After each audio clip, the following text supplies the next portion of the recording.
ایک سوال بار بار کیا جاتا ہے اور ہر مجلس میں کیا جاتا ہے، ہمیشہ کیا جاتا ہے۔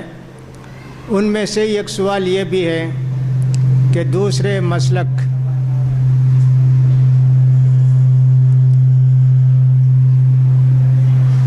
آف کر دیں، کوئی ایک نہیں ایک آف کریں ٹھیک رہے۔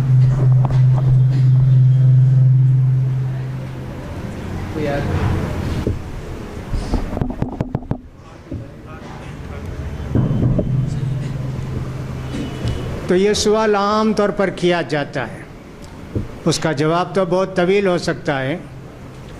ہمارا عقیدہ جو ہوتا ہے یہ کہ صاحب اگر وہ آدمی مشرک نہ ہو، شرک کے کام نہ کرتا ہو، گناہ کے کام کرتا ہے، بدعت کے کام کرتا ہے، لیکن شرک کے درجے کی کوئی چیز اس کے اندر نہیں ہے، صلو خلف کل برین و فاجرین کی طرح ہم اس کے پیچھے نماز پڑھنے کو جائز سمجھتے ہیں، انشاءاللہ نماز ہو جائے گی۔